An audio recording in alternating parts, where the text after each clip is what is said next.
Hello everybody. So I was feeling ambitious and decided to go out and do some plein air painting with my watercolors today and my dogs.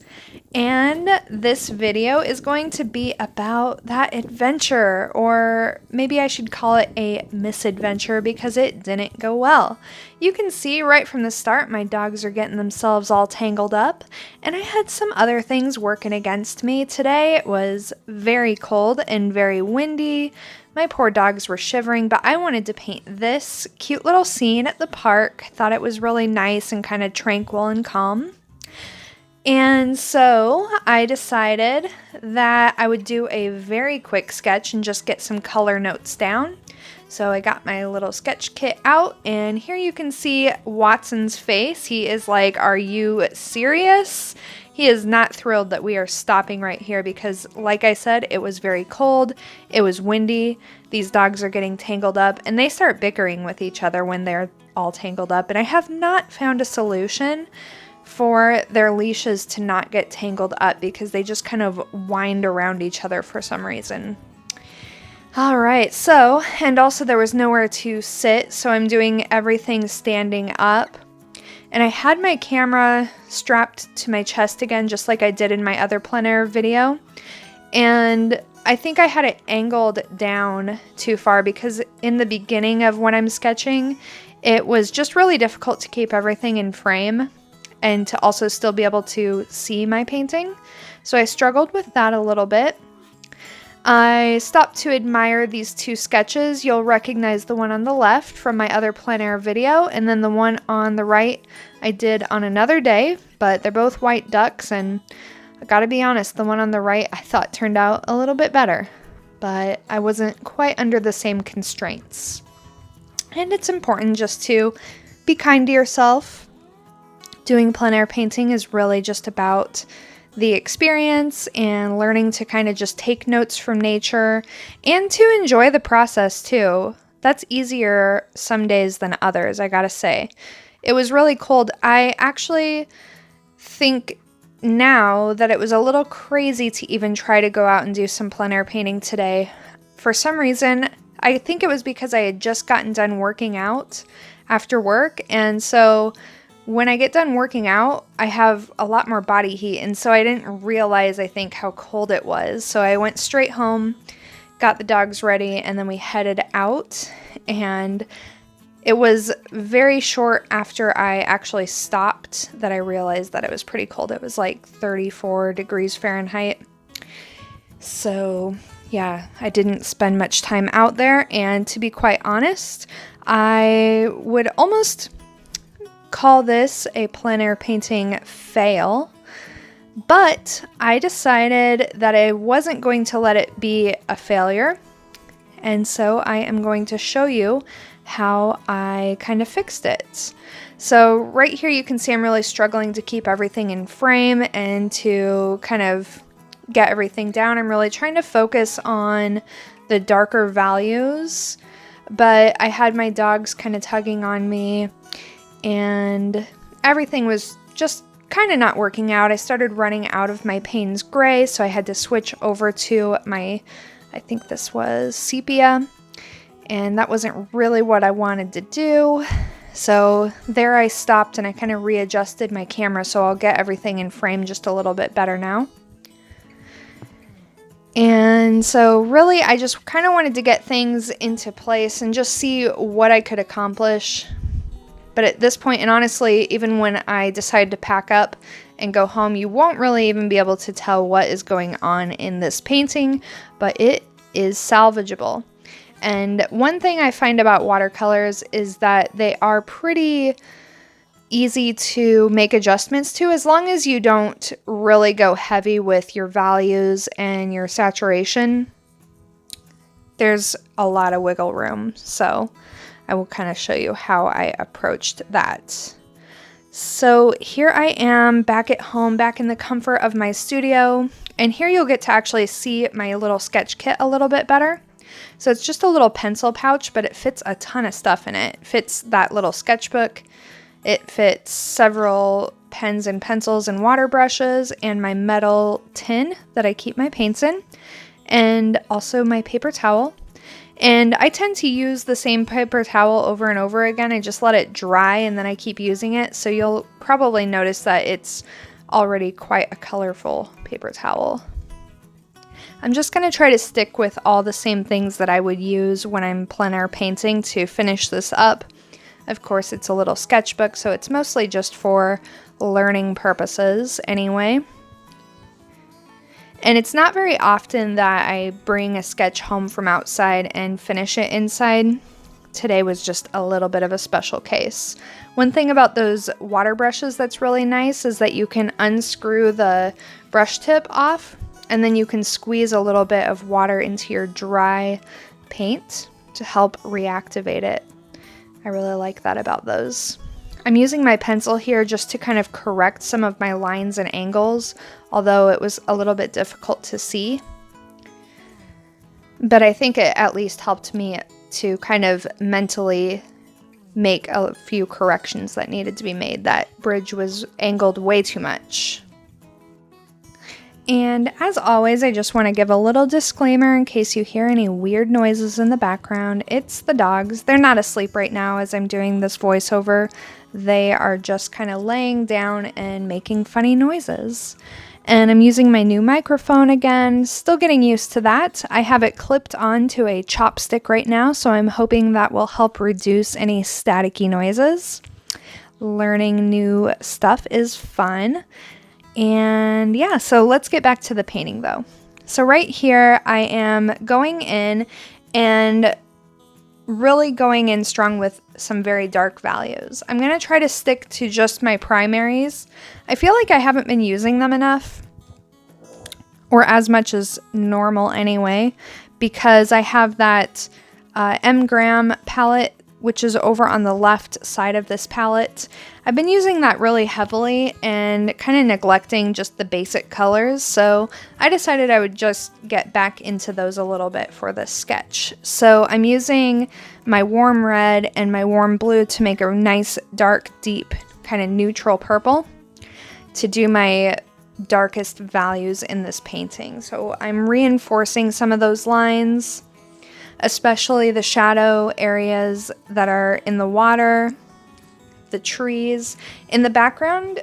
So this composition is a little bit tricky because if you look at the photo reference, you can kind of see that you see just the bottoms of some trees in the background. I kind of wasn't really sure how to handle that, but I felt like ultimately it was going to be important. So my goal for the background was to leave things a little bit lighter, a little bit more subdued, and to really go strong with dark and light values, a lot of contrast in the foreground so that there would be a little bit of atmospheric perspective in here, although ultimately there's not a lot of distance in this composition. So I'm just going through again with just that really dark purple just to reinforce some of the correct lines. And what I really want as well is for this red bridge to really stand out against everything else. And therefore, I won't be using much red anywhere else in this composition, except at the very end I add just a few accents of red in different parts of the composition just to help tie it together and give it a little bit more color harmony. Instead of mixing the greens for this grass, I decided to do it all in yellow and then to go over it in a glaze of blue and leave some of that yellow shining through. In the end, I think that this painting didn't really reflect how kind of cold things still are. It's the beginning of March, so the grass really isn't very green. I think if I were to do it different, it probably would be better if I had used the Payne's gray instead of a blue so that the grass would be a little bit more subdued and neutral. And really this whole composition I think would have been more reflective of reality if I had just stuck with Payne's gray. But again, I felt like I have just kind of been using it maybe too much lately, and I think ultimately I would be better off if I didn't have space on my palette for so many colors, because then I wouldn't feel like I was neglecting a bunch of colors. and I can't imagine needing to use all of these colors for any one single painting. I like to keep my colors really to a minimum so that I can just focus on what is important rather than having every color under the rainbow available to me, because I think sometimes having too many choices is sort of stifling in itself. So in the background, going in with just a little bit of blue to create a bit of a hazy horizon line back there. Nothing too sharp and contrasty. And I'm constantly kind of blotting my brush off onto the paper towel over to the side. One thing, if you've ever used a water brush, you'll know this. It's very difficult to control the amount of water in your mixes because water is sort of constantly flowing through the bristles of the brush just due to it being upside down. So gravity kind of pulls it through. Of course, you can get a lot more water flowing through just by squeezing the plastic of the handle of the brush. But it's really difficult to gauge how much water you're actually dealing with. And so a lot of times what I'll do is I'll kind of just do a quick little test over on the napkin just so I can kind of see what kind of mark I'm dealing with, how strong the pigment is. And then if I need to dilute it a little bit more, I'll just squeeze the brush a little bit and then blot it off until I have about the consistency that I'm really going for. So it's kind of hit and miss, trial and error when you're using a water brush, but they really are so amazing for plein air painting just because you don't have to worry about carrying around a separate container of water. And now I'm starting to go over more of the yellow with my phthalo blue, which is my warm blue here. And I think that this is, if I had maybe used just my ultramarine blue even if I didn't have the Payne's Gray, I think the Payne's Gray ultimately would have been the best choice and ultramarine would have been good. For some reason I decided to use phthalo, I think just again because I feel like I don't use it enough, but I feel like it gave it more of a summery or springtime feeling. And I really do like to kind of capture what I'm actually experiencing. So that might be the only thing that I really changed about this. And ultimately, the big takeaway from this experience is that if you are trying to do a little bit of plein air painting, but your situation just is not great, things aren't going your way, don't despair. Just think of it as taking a few color notes. I really started out with just a few random splatters of color on this page that really wouldn't have made sense to anyone looking at it. And then when I brought it home, I was able to build on that and kind of redefine it and add a lot of structure to it to turn it into something a little bit more cohesive. Although I would say that this painting, I don't really feel like it is much like the paintings that I typically do or even that I try to do, but it is a learning experience. And so I think that even if you're not totally happy with how it turns out in the end, you're always going to learn something new. And I think in this painting, I really just learned a lot about composition. There are some changes that I would definitely make to this. I feel like it's a little bit of a tricky composition, again, just because we really don't have that much depth to the composition to work with. And that's something that I struggle with a lot, just kind of given where I am. Because even when I have a lot of depth, as in a lot of distance between me and the horizon or the, how far I can actually see, there might be a lot of distance, but there aren't a lot of spatial markers just because I live in Nebraska and we really don't even have that many trees here. It's just kind of flat. So that was pretty much it. I kind of let it dry here so you could see it. I think one thing I like about it is that I think that it was successful in the sense that the bridge is sort of the strong focal point of the composition and everything else is a little bit more uniform. And again, what I would change would just have been not to use my phthalo blue. I think color-wise, that was The biggest thing that really didn't help me capture how it actually felt outside today, really needed more of a subdued blue or that Payne's gray to capture how cold it was. And then also, somehow I would have to change this composition. I really don't like those little tree trunks in the distance. They just seem a little bit random because it's a planned park. It's not even really like a forest or anything like that. So trees are just kind of sporadically scattered all over the place in a way that I'm sure made sense for the planners at the time. But, you know, I don't know. I guess I'd prefer more of a natural forest.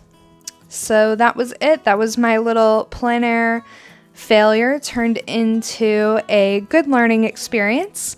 And now I'm just going to pack up everything. And yeah, I hope that you enjoyed this video. I hope that you're encouraged to go out and paint. No, your plein air paintings will not always go your way, but that's totally okay because we have to get all of these kind of tough paintings out of the way. It makes us better artists in the long run. So as soon as the weather starts getting a little bit nicer, I will definitely be out there a lot more. And I hope to get back to doing this regularly because it's a great habit to keep. All right, bye.